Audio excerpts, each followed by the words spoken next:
దివ్యవాణి TV ప్రేక్షకులందరికీ శుభోదయం. యేసుక్రీస్తు పరిశుద్ధ నామంలో ప్రియులారా, మీ అందరికీ స్వాగతం, సుస్వాగతం.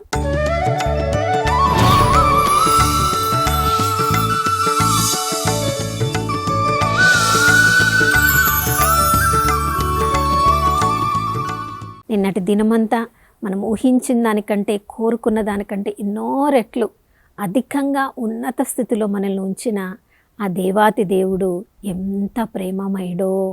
ప్రియులారా, ఆ ప్రభు ప్రేమ మాత్రమే గడిచిన కాలం అంతా కూడా మనల్ని కాచి కాపాడుతూ ఉంది. ఈరోజు మనం సజీవుల లెక్కలో ఉన్నామంటే ఆ ప్రభువు ప్రేమ ఇంకా మనల్ని తన ఉద్దేశం నిమిత్తము సిద్ధపరుస్తూ ఉంది. ప్రియులారా, ఈరోజు ఎన్నెన్నో కార్యాలు చేయాలని మనము ఉదయకాలమే అన్ని సిద్ధం చేసుకుంటూ ఉన్నాం. ఆధ్యాత్మికంగా, శారీరకంగా, మానసికంగా ఎన్నెన్నో ప్రణాళికలు వేసుకొని ఉన్నాం. వాటన్నిటిని చేయబోతూ ఉన్నప్పుడు ప్రియులారా, వాటన్నిట్లలో కూడా ప్రభు ఈరోజు మనకి ఉదయము ఏమి మన దగ్గర ప్రభు ఆశిస్తున్నారంటే, సిరాకు జ్ఞానగ్రంథం 32వ అధ్యాయము 23వ వచనంలో ప్రభు చెప్తున్నారు, నీవు ఈరోజు ఏమేమి చేయబోతున్నావో జాగ్రత్తగా చేయము. ఆ చేసే వాటింట్లో యేసుక్రీస్తు ప్రభుల వారు ఇచ్చిన ఆజ్ఞలను మనం పాటిస్తున్నామా లేదా? దేవుడు ఏ ఆజ్ఞలను మనం పాటించమని ఆ ప్రభు కోరుతున్నారో ఆ ఆజ్ఞలను మనం పాటించాలంటే మనం చేసే ప్రతి పని కూడా జాగ్రత్తగా చేయాలి. మన ఆలోచనలో మెలకువ కలిగి ఉండాలి. అవును ప్రియులారా, తిమోతికి రాసిన 2వ లేఖ 1వ అధ్యాయంలో 8వ వచనంలో అపోస్తలుడైన పౌలు చెప్తున్నాడు, నేను ఎన్నో ఆజ్ఞలను పాటించడానికి, నేను చేసే క్రియల్లో నేను జాగ్రత్తగా ఉండడానికి కొన్నిసార్లు చెరసాల పాలయ్యాను, కొన్నిసార్లు శ్రమలను అనుభవించాను. కానీ నేను బందీనయ్యానని, నేను శ్రమలు అనుభవించానని నీ విశ్వాసాన్ని నువ్వు కోల్పోకు. ఆ విధంగా నేను నలగగొట్టబడడం ద్వారా, విరగగొట్టబడడం ద్వారా కొంతమంది నా మీద సంతోషానికి నేను చెరసాలలో ఉన్నాను కాబట్టి వాళ్ళు దేవుని వాక్యాన్ని బోధించారు. కొంతమంది నా మీద కోపంగా వాళ్ళు దేవుని వాక్యాన్ని బోధించారు. ఎవరు ఏ విధంగా దేవుని వాక్యాన్ని బోధించినప్పటికీ దేవుని సత్య సువార్త వెల్లడి చేయబడింది. కాబట్టి నేను శ్రమలలో ఉన్నానని నువ్వు విశ్వాసాన్ని కోల్పోవద్దు. యేసుక్రీస్తు ప్రభుల వారి సైనికుని వలె మంచి సైనికుడిగా ఆయన యొక్క చిత్తాన్ని నెరవేర్చడానికి, ఆయనను మన్నన చేసుకోవడానికి ఆయన యొక్క సైనికుని వలె ఆయన ముందు నువ్వు జాగ్రత్తగా ఉండు అనే తిమోతికి రాసిన 2వ లేఖ 2వ అధ్యాయము 3, 4 వచనాల్లో కూడా తన ఆత్మీయ కుమారుడైన తిమోతికి చెప్తూ ఉన్నాడు. ప్రియులారా, మనం దేవుని చిత్తంలో ఉన్న పనులను చేస్తూ ఉన్నప్పుడు అది దేవునికి ప్రీతికరంగా ఉండాలి అని అనుకున్నప్పుడు అది దానిలో మనం శ్రద్ధ వహిస్తూ ఉంటే ఇంకొక వైపు మనం దేవుని ఆజ్ఞలను పాటిస్తూ జీవిస్తున్నట్లే అవుతుంది. మన ఇష్టం వచ్చినట్లు మనం జీవిస్తే అప్పుడు దేవుని ఆజ్ఞలను పాటించకుండా ఎక్కడైనా తప్పిపోతామేమో. చూడండి ప్రియులారా, నలగగొట్టబడ్డానికి, విరగగొట్టబడ్డానికి సిద్ధంగా ఉంటేనే దేవుని మార్గంలో మనం నడవడానికి, ఆ మార్గంలో ప్రవేశించడానికి మనకు అర్హత లభిస్తుంది.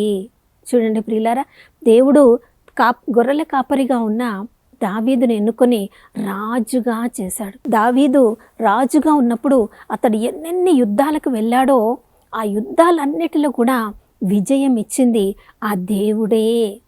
మరి అంతగా నిష్టగా దేవునికి కీర్తనలు పాడుతూ దేవునిలో ఆనందిస్తున్న దావీదు ఒకానొకప్పుడు తన శరీరాన్ని నిగ్రహించుకోలేక పాపంలో పడిపోయినప్పుడు, చూడండి, ఆ కఠినత్వంలో ఉన్నప్పుడు తన పాపము తనకు తెలుసు. తనకు కుమారుడు జన్మించినప్పుడు ఆ కుమారుడు అనారోగ్యం పాలైనప్పుడు కుమారుని ఆరోగ్యం కోసం అతడు ప్రార్థన చేస్తున్నాడు. కానీ ఆ తను చేసిన తప్పు కోసము ప్రభువా నన్ను క్షమించు అని వేడుకోలేకపోతున్నాడు. ప్రియులారా, చూడండి, దావీదు రాజు దగ్గరికి ప్రవక్తను పంపించిన దేవుడు తన మాటగా చెప్తున్నాడు, కుమారుని కొరకైతే నువ్వు ప్రార్థిస్తున్నావు, కానీ నీ పాప ఫలితంగా జన్మించిన ఈ కుమారుడు తప్పకుండా మరణిస్తాడని. ప్రియులారా, అంతగా జాగ్రత్తగా ఉన్న దావీదు చూడండి, అప్పుడు తన పాపాన్ని ఒప్పుకుంటున్నాడు. 51వ కీర్తనలో మనం చదువుతున్నాం, ప్రభా విరిగి నలిగిన హృదయాన్ని నేను నీకు అర్పిస్తున్నానయ్యా, నన్ను అనాదరం చెయ్యవద్దు ప్రభా, ఆ రక్షణ ఆనందాన్ని నాకు మరొకసారి దయచేయండి ప్రభా.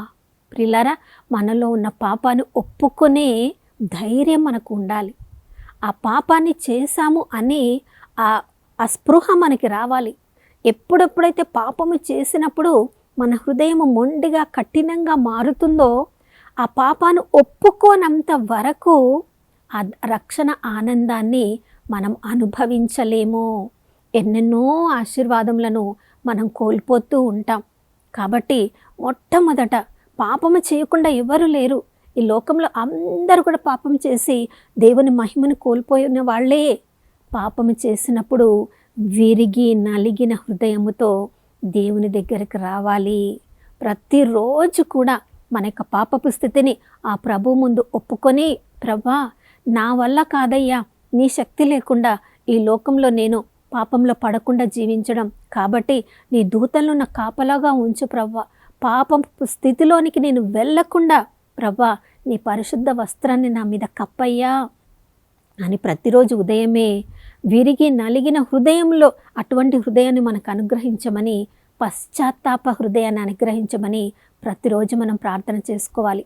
రెండవది ప్రియులారా, మనము ఎప్పుడెప్పుడైతే మనం యొక్క ఆ రక్షణ ఆనందాన్ని అనుభవిస్తూ ఉన్నప్పుడు ఆత్మలో అభివృద్ధి చెందడానికి మనం ప్రయత్నించాలి.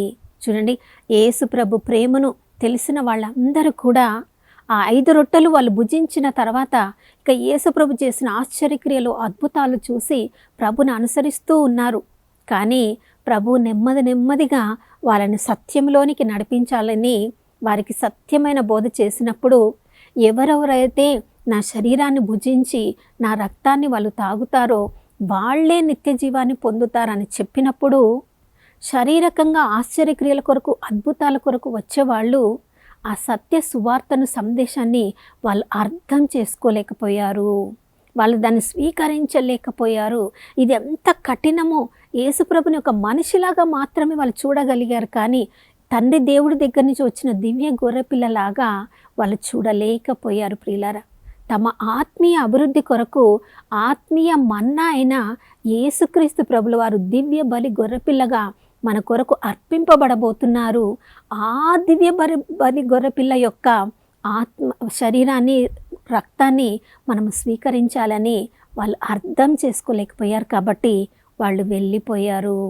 కానీ కొద్దిమంది మాత్రమే ప్రభు దగ్గర ఆగిపోయినప్పుడు ప్రభు వాళ్ళతో అంటారు, మీరు కూడా వెళ్ళిపోవాలనుకుంటున్నారు అన్నప్పుడు పేతురు భక్తుడు చెప్తున్నాడు, ప్రభా మేము నిన్ను విడిచి ఎక్కడికి వెళ్ళగలమయ్యా, నీవు నిత్య జీవపు మాటలు కలిగిన వాడవు అను. ప్రియులారా, అపోస్తలుడైన పౌలు కూడా యూదా మతాన్ని ఆచరిస్తూ ఉన్నప్పుడు ఇక యూదా మతమే అందరూ అవలంబించాలి అని అందరినీ ఆ మతం వైపుకి నడిపిస్తూ ఉన్నప్పుడు స్వయాన యేసుక్రీస్తు ప్రభుల వారే తనకి దర్శనంలో కనిపించి తన స్వరాన్ని వినిపించినప్పుడు చూడండి, తన ఆత్మీయ అనుబంధాన్ని పౌలు తన యొక్క సాక్ష్యాన్ని అందరికీ చెప్పాడు.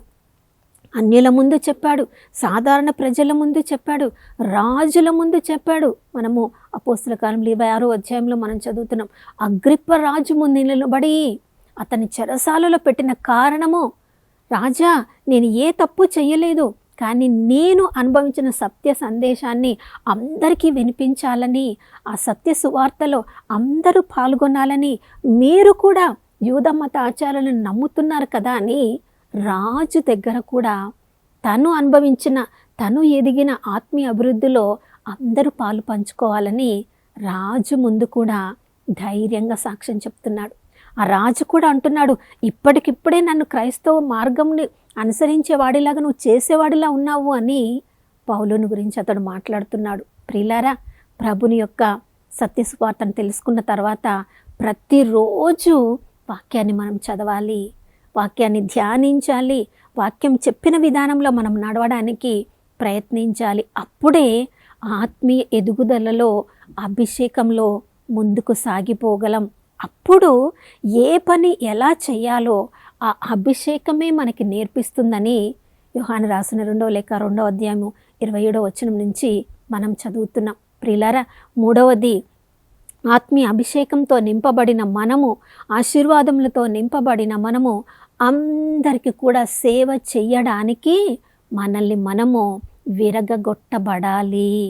ఇతరులకు సేవ చేయాలంటే మనల్ని మనం ఉన్నత స్థితిలో పెట్టుకున్నప్పుడు అది అసాధ్యం. ప్రియులారా, ఎంతగా మనల్ని మనం తగ్గించుకుంటామో అంతగా దేవుని ప్రేమను అందరికీ పంచిపెట్టగలం. యేసుక్రీస్తు ప్రభుల వారు పరలోకంలోనే కూర్చొని మీ అందరూ రక్షణ పొందునుగాక అంటే మనకు రక్షణ వచ్చేదేమో, కానీ ప్రభుల వారు తన్ను తాను తగ్గించుకొని రిక్తుని చేసుకుని సిలువ మరణము వరకు కూడా తన ప్రాణాన్ని అర్పించి మనందరికీ రక్షణ అనుగ్రహించడానికి గొప్ప సేవ చేశారు. ప్రియులారా, 53 యెషయా గ్రంథం 53వ అధ్యాయంలో మనం చదువుతున్నాం.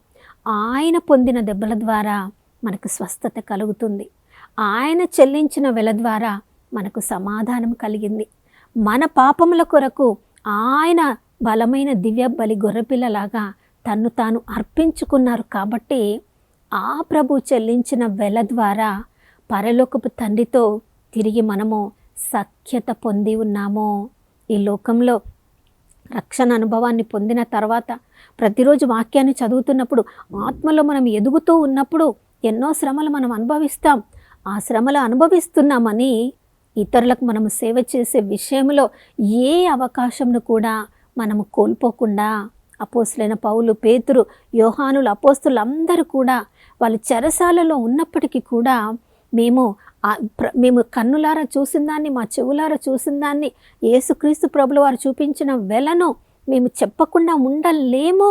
మీరు మమ్మల్ని చెరసాలలో పెట్టినా, మీరు మమ్మల్ని కొరడా దెబ్బలు కొట్టినా కూడా అని వాళ్ళ ప్రాణములను కూడా వాళ్ళు అర్పించారు. అందుకనే ఈరోజు వాళ్ళు విరిగిన తనము వలన మనకు సత్య సువార్త మనకు అందించబడింది. ప్రియులారా, నీవు నేను అదే క్రీస్తు ప్రభుల కొరకు మనల్ని మనము విరగగొట్టుకోవడానికి సిద్ధపడితే ఒకవైపు మనం చేసే అన్నిట్లో కూడా అందరికీ మేలు కలుగుతుంది.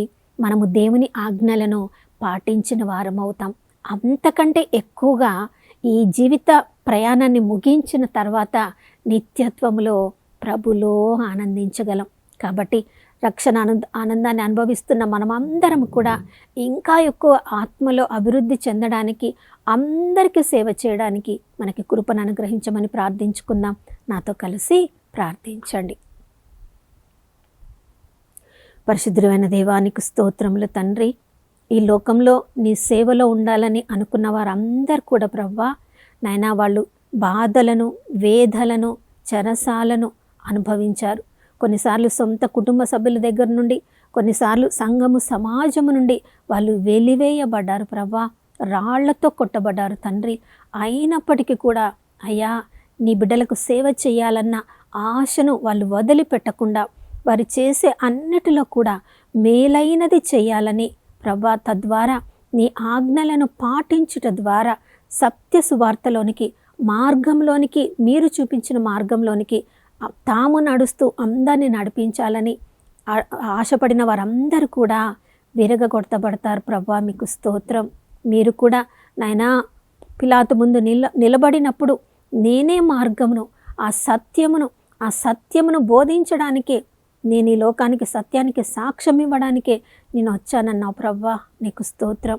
మార్గం, సత్యం, జీవమైన దేవా నాయన, దాన్ని అనుభవిస్తున్న ఆ ఆశీర్వాదములను అనుభవిస్తున్న మేము మాతో పాటే వాటిని ఉంచుకొనకుండా నాయన, మా జీవిత విధానాన్ని చూసి ఆ సత్యాన్ని గురించి అడిగిన వారందరికీ కూడా నాయన మేమందరికీ దాన్ని పంచిపెట్టడానికి కృపను అనుగ్రహించమని యేసయ్య పరిశుద్ధ నామములో అడిగి వేడుకొనుచున్నాము తండ్రి.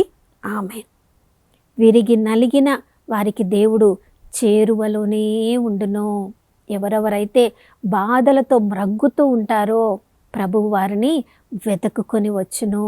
అవును ప్రియులారా, ఈ ఉదయకాలంలో ఏ వేదనతో, బాధతో ఉన్నారో మనము ఆ బాధలన్నిటిలో కూడా మంచి చేస్తూ ఉన్నప్పుడు దేవుని ఆజ్ఞలను పాటిస్తూ మనము ప్రభువులో ఆనందిద్దాం.